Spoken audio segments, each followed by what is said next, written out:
Good morning, class. Today we are going to start a unit called Learning. Learning. Yay! We're going to learn. I know. It's really weird. You're actually going to be learning something in school. I mean, learning AP Psych, right? It's crazy. So I'm going to be starting a kind of YouTube recording series for a bit. Just focused a bit on, you know, all of our PowerPoint presentations just because I think it's going to be easier. This might be like the easiest way to kind of walk you through the PowerPoint, as you're reading at home and stuff. So I think this will be good. There's going to be a couple bugs, a couple hiccups. Like with anything, I'm going to be learning some of it as we go. And I'm not quite sure how the volume is going to be on this just because I am just recording from this with no mic. I don't want to be too close to the camera just because, I don't want people to see me up too close. That's kind of creepy. But yeah. So, anyways, we're going to be learning. This is starting the learning unit. If you're looking at the screen behind me, if you can kind of see it, like get it into focus, um, that's a picture of the Bobo doll. So, we're going to be looking at like the Bobo doll experiment kind of in this learning unit. So, if you see that creepy doll behind me, that's kind of what that's all about. But, anyways, let's get to this. This is probably going to be a long recording, and I don't want to hold people up too much. So, this unit is going to be called Learning, and we're going to look at something called classical conditioning. Okay, just kind of looking at what that theory is just throughout this whole entire unit. Okay, so let's keep going. So first of all, you have to know what learning is. Okay, so learning is a process through which our own experiences produce lasting change in either behavior or mental processes, so how we think. So learning is really just taking knowledge, taking our own experiences, and then changing our behavior to adapt to it or how we think about it. There are two important parts you have to remember. One is reflective reaction is not learning. So just, kind of remember that having a reflex to something does not mean that you're actually learning it. You're just kind of reacting to it. That's not really learning that. And learning is regarded as a mental process, and it's difficult to really observe and study. So, as teachers or as people that, are teaching a class, it would be really nice to be able to kind of look at someone and say, okay, they learned this concept, but you really can't just look at someone and kind of say, okay, so that person, knows what I'm talking about. It's really hard to kind of gauge that, just looking at someone. So learning is kind of difficult to observe and study. And really just remember that without any type of learning, our lives would simply be reflexes and instincts. We wouldn't be able to communicate with people. We would have no memory of our past or goals for the future. So, really, I think it's just important just to remember that, without any type of learning, we're not really growing. So, learning's important, kids, for school. Okay. All right. Really quickly, we're just gonna look at a couple different terms and kind of how different people, you know, um, kind of describe these terms, different theorists. So the terms we're going to look at are knowledge, learning, motivation, and instruction. I'm not going to read all of these to you. You can kind of look at them as we go on.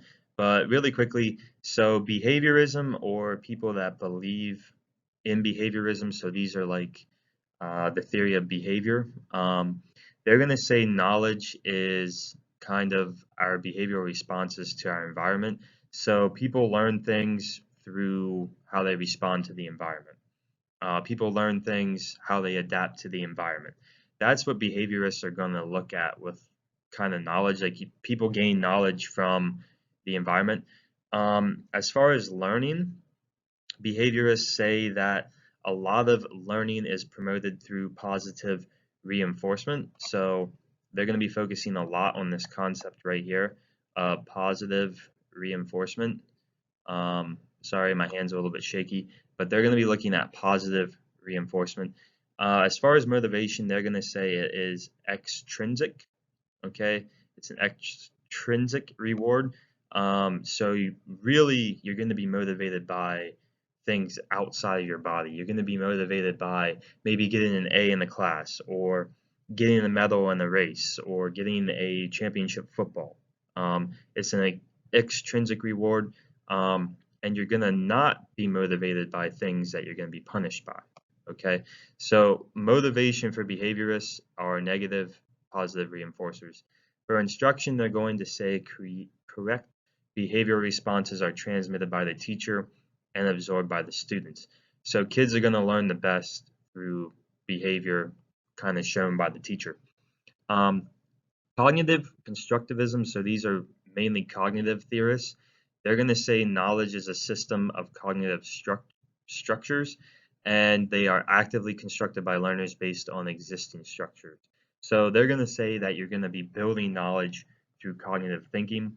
As far as learning, they are going to say that you are going to assimilate and accommodate new information to existing structures. So it's going to be through discovery. They're mainly going to be focused on the theory of discovery by learners. Motivation for cognitive constructivism is intrinsic, so it is inside of your body. Learners set their own goals and motivate themselves to learn. And then for instruction, the teacher is going to facilitate learning by providing an environment that promotes discovery. Okay, so again, they're looking at this theory of kind of discovery. All right. Final thing, social constructivism. These are kind of your social psychologists, and everything for them is going to be socially constructed. All of the knowledge that you get is going to be through your social interactions for them. How you learn is you collaborate with the community, you collaborate with your peers, you talk to them. You're going to be motivated intrinsically and extrinsically. Learning goals and motives are determined both by learners and extrinsic rewards. And then instruction for them is collaborative learning, so mainly focused on this theory of group work. Okay, so those are just kind of different theories, different ways that theorists look at these different terms and how people kind of construct and learn different things. Okay, so let's take a moment real quick and look at a couple influences of learning on different types of things. So some things that kind of influence your learning ability and how you kind of learn knowledge are a couple different things. First thing you have are biological influences, so your genetic makeup, your unconditioned responses, and how you adapt to certain things are all going to affect the way that you learn. Psychological influences, your previous experiences, your predictability of associations. Can you generalize things? Can you kind of sort things into generalizations? Can you discriminate different things? And we're not talking discrimination as far as like, between races or different groups of people. We're talking about, can you tell the difference between different things? That type of discrimination. And then also social cultural influences are going to affect your learning. So you'll culturally learn preferences, your motivation, which can be affected by other people as well. So all of those influences are going to come together and really affect how you learn, just in the classroom and kind of in general. So important things to note there. Okay, effective learning on behavior. So in humans, learning has a more direct influence on behavior than our own instincts. So learning represents an evolutionary advance. I mean, think about it this way. You look at the pictures, learning how to go to the bathroom, learning how to be potty trained is evolutionarily advanced. I mean, if you don't know how to go to the bathroom or you constantly need to wear diapers, that's not a good thing for anyone. So learning is really representative of evolutionarily advancing, progressing throughout society. You can also see kind of the ducks there. Um, are those ducks or are those swans? Those might actually be swans. Let's just say waterfowls, okay? So you can kind of look at them and say, them learning how to swim is really going to be an evolutionary advance. If a duck doesn't learn how to swim, or a swan, are they really a duck or a swan? I don't know. Are they going to be evolutionary advanced? Probably not. Probably not. All right, let's keep moving. All right, so a certain type of learning, kind of a term that you need to know, is habituation. If you kind of break that term down, you can see the word habit, and that's really what this definition is kind of about. So habituation is learning not to respond to a repeated presentation of a stimulus. So you're kind of learning, your mind kind of learns that certain things are not threats, and once it learns that something is not a threat, it kind of turns off its response to it. So just a couple examples you can look at here on the images. A turtle drawing its head back into its shell when its shell is touched. After being touched repeatedly by a person, the turtle realizes it is not in danger and no longer hides. So the turtle learns someone knocking on its shell might be annoying, but it's not going to be dangerous. So that's really important, for the turtle. It kind of learns that it's not going to be threatened, and its brain shuts off the information as a threat. Another example, when a couple moves into a new house by some train tracks, they find the sound of the train keeps them awake at night. Eventually, they learn to ignore the sound of the train, and they're able to fall asleep. So they become desensitized to the train noise, or they becomes kind of like a habit, habituation for their brain.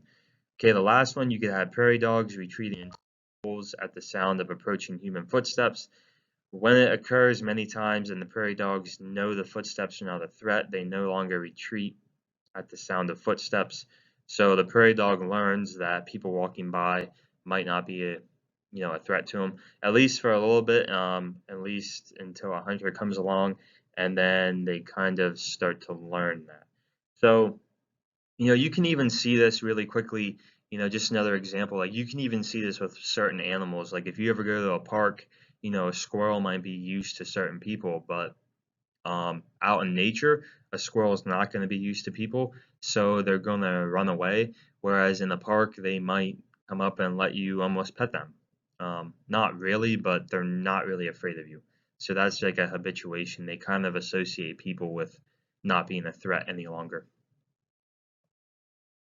Another type of learning we need to know is mere exposure effect. This simply says that the more exposure someone has to a stimulus, the more we tend to like it. So if you become familiar with something, you like it more than kind of not like it or have contempt for it. So a couple things, advertising agencies, really employ this concept. By repeating exposure, viewers generally start to like a product without even having to try it. It's also possible to become sick of endlessly repeated advertisements, so companies will regularly change it up. Um, so just, for example, like Facebook, Twitter, YouTube are all big type of technology things right now. Um, and they kind of use ads and stuff to bombard you with it. And you could not even really be on Facebook, Twitter, or YouTube, but you could see all these advertisements and then start to think, hey, it might be fun to be on Facebook, just so I can kind of keep up with the daily news or keep up with my friends. Um, and then through that exposure, you start to like things more and more, even though you don't, really have an experience with it. That's pretty much what mere exposure is, and it's really used a lot in media now, especially social media. All right, so really quickly, we're going to look at a situation here and kind of figure out how we learn, to adapt to a certain situation.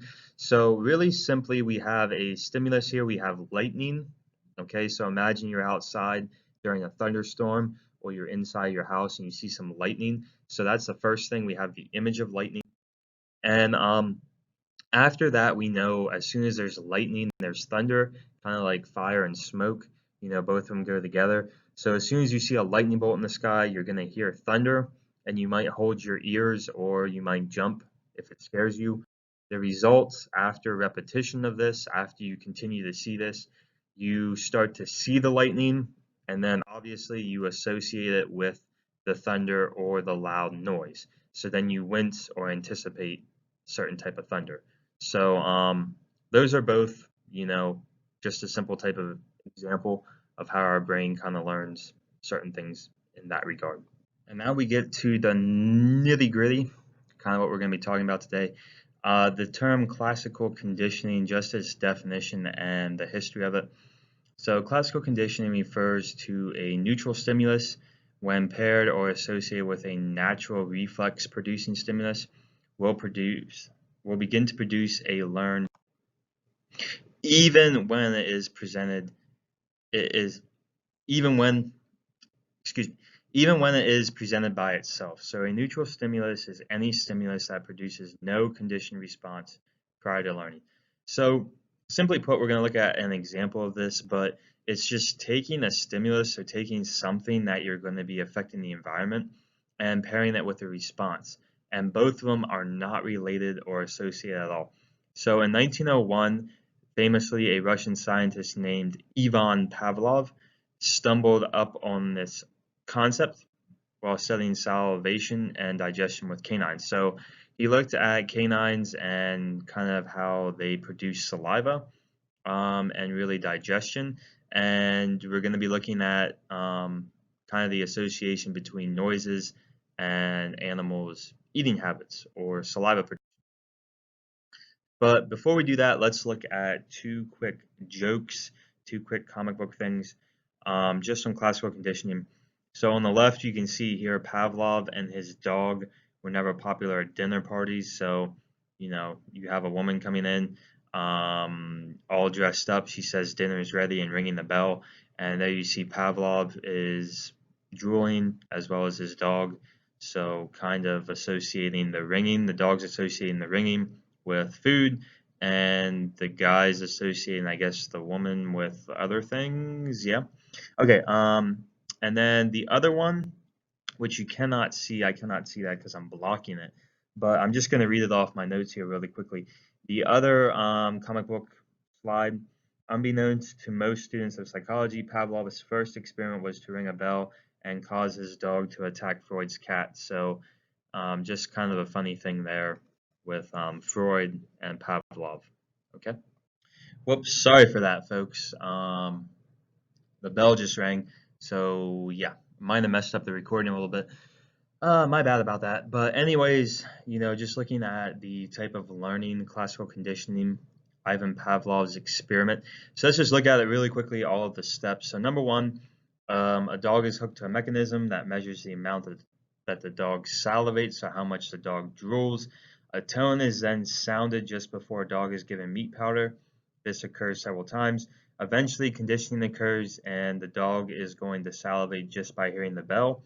Of course, the dog salivates instinctively in response to the food, but it learns to salivate to the sound of the bell, much as you might find your mouth watering at the sight of a smell or even memory of your favorite food. So you can be conditioned as well.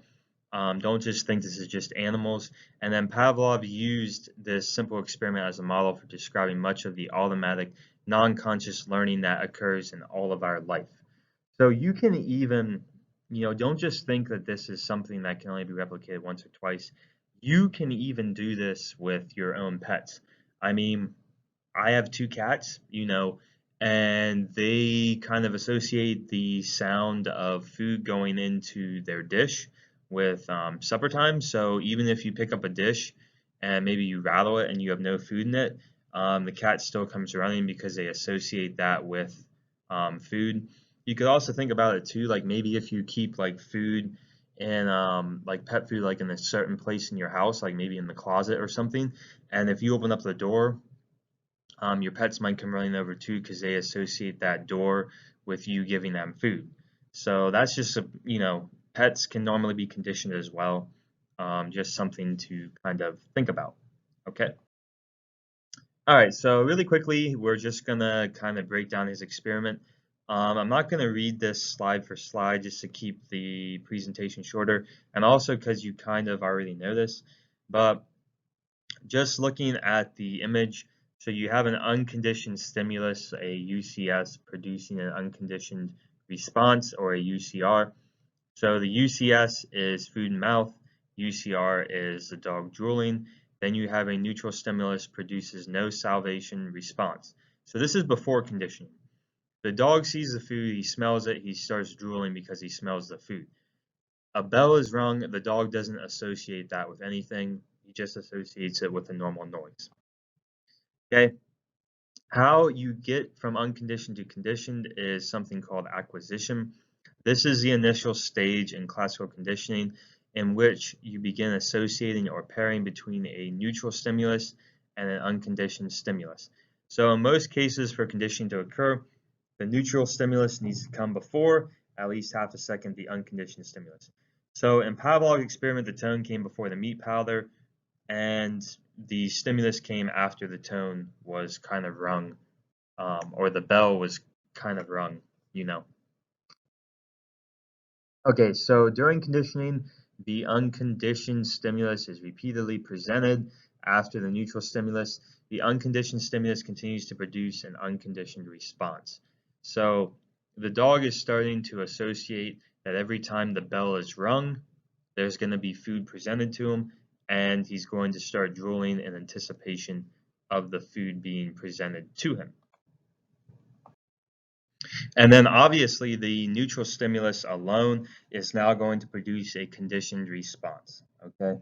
So thereby this stimulus is going to become conditioned itself. So the tone all of a sudden is going to be associated with the dog getting food, and the dog is going to start producing saliva because of that biological type of association. Okay, so just kind of looking at it differently here, I'm not going to kind of read all of this to you, excuse me, but a neutral stimulus of the ringing bell, initially there's no salivation. You put the food in mouth, a natural reflex is the dog is going to produce drool. The neutral stimulus, the ringing of the bell and the food in the mouth, starts to create a natural reflex of salivation. And then when you take away the food and just ring the bell, the dog is going to associate the ringing of the bell with food, becoming conditioned to that response. Okay, so really quickly, this just type of learning broken down even further for classical conditioning. When you look at this, a stimulus, so we're looking at unconditioned stimulus, a stimulus that automatically, without conditioning or learning, provokes a reflective response. This is called a action, okay? So that is unconditioned stimulus. Okay, an unconditioned response is a response resulting from an unconditioned stimulus without prior learning, and this is called a reaction. Okay, kind of a reaction to the result or the unconditioned stimulus. Okay, the conditioned stimulus is the originally neutral stimulus is now conditioned. It gains the power to cause a response. All right, so it was now becoming conditioned, and it's gaining the power to cause a response to happen. And then finally, a response elicited by a previously neutral stimulus now conditioned that has become associated with the unconditioned stimulus becomes this conditioned response. All right, so all of these are kind of breaking it down further, just breaking down the terms so you kind of know, what's going on. Really quickly, I'm just going to skim through this super quick. You can pause and read over if you want, but just breaking down further kind of what happened in his experiment. So you have acquisition. This is the initial stage in classical conditioning in which an association or a pairing between a neutral stimulus and an unconditioned stimulus takes place. That is called acquisition. So the tone and the meat powder paired repeatedly, you're starting to acquire something, you're starting to acquire a type of stimulus with the dog. Okay, extinction is a diminishing, you're just diminishing or lessening, not eliminating a learned response when an unconditioned stimulus does not follow a conditioned stimulus. So quite simply, the tone is not present each time the meat powder is given. This is kind of creating an extinction, between the association of the tone with the meat powder. Okay, spontaneous recovery. This is the response after a rest period of an extinguished conditioned response. Extinction merely suppresses the conditioned response and the CR can reappear. Spontaneous recovery is weaker than the original controlled response. Okay, so tone and meat powder again being paired repeatedly, and you're starting to get a recovery of a conditioned response. The dog is going to start responding more to the tone and associating it with food. So in general, just two terms that you need to know for a type of learning. Generalization, this refers to the tendency of the conditioned stimulus to evoke similar responses after the response has been conditioned.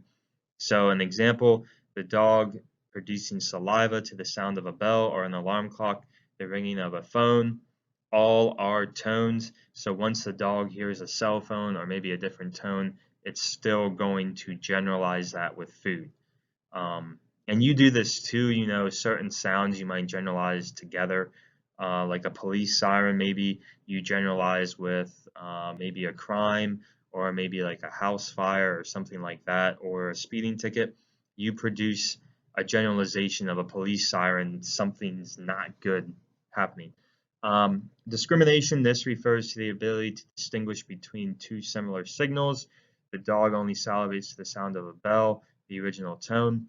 So generalization and discrimination are kind of two different concepts, but they're kind of important. Discrimination is being able to tell the difference between two similar stimuli signals. Generalization is kind of generalizing similar ones together. So you can have both at different times as well. All right, really quickly, we're going to look at another example. The Baby Albert experiment we're going to look at, and we're going to look at Bobo Doll. Those are two different experiments that we're going to kind of be looking at later. Okay.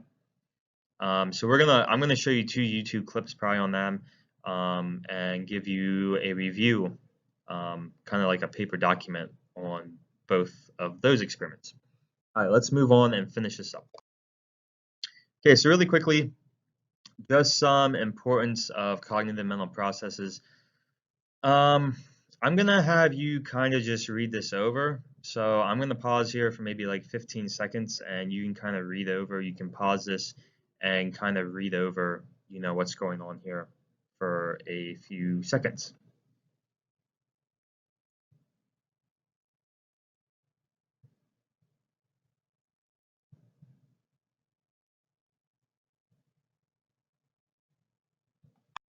So hopefully you read that over. That's just kind of a just another example of classical conditioning. Here is another one. I'm going to do the same thing with this one, just kind of pause, not talk for a little bit, and you can kind of just read over what is happening in this, and use it for your own information, because I don't want to read over everything with this.